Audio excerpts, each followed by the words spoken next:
Mulai affeeranii isaanillee gammachuu kanaan rabbi ga'e rabbi galmaan isaan haa ga'u. Rabbana aatinaa fid dunyaa hasana wa fil aakhirati hasana wa qinaa azaaban naar. Rabbi galmaan isaan haa ga'u. Rabbi waggaa ilmaan akka ilmaan isaanii agaru rabbi haa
mulai affeeranii isaanillee gammachuu kanaan rabbi ga'e rabbi galmaan isaan haa ga'u. Rabbana aatinaa fid dunyaa hasana wa fil aakhirati hasana wa qinaa azaaban naar. Rabbi galmaan isaan haa ga'u. Rabbi waggaa ilmaan akka ilmaan isaanii agaru rabbi haa taasisu. Rabbi agartanii fuudha minijoopiin fuuti biyya kanaa minijoopiidha. Minijoopiin ta'ini fuusaayitii waa ta'u.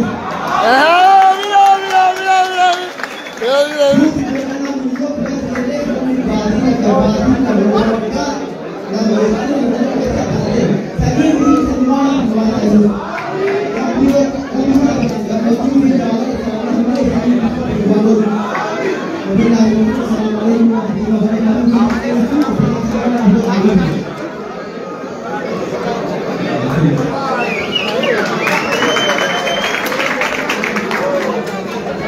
Cidhaa Ridii guyyaa gammachuu guyyaa guddaa kanaan baga ittiin isin ga'e jecha gara dhaamsa kiyya afaan Jarmaniitiin dabarfachuun barbaada. Liebe verehrte Hochzeitgäste, die Braut und der Bräutigam freuen sich, dass ihr mit ihnen zusammen ihren schönsten Tag des Lebens feiern wollt. Dass ihr alle gekommen seid, zeigt ihnen bitte, dass ihr es ernst mit denen gemeint oder mit denen meint und denen die richtige Begleitung für den Start in ihren gemeinsamen Zukunft geben. Herzlichen Dank. Dann freut uns, dass ihr nochmal heute hier seid und es gibt verschiedene Programme, dass ihr auch dabei sein könnt und ja, das war die Rede, die ich halten soll. Danke.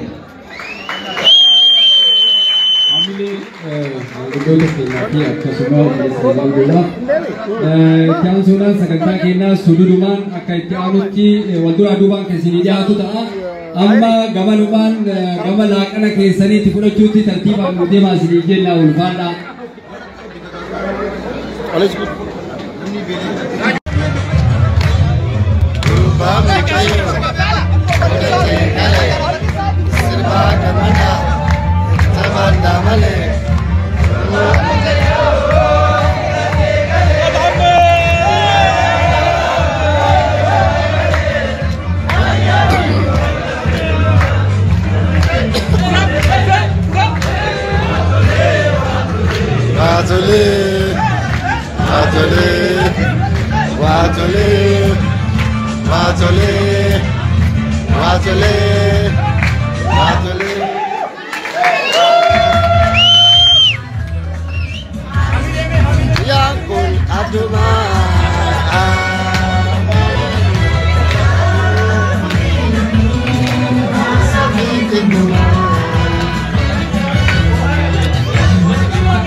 Sumana kosa, la la la la la la.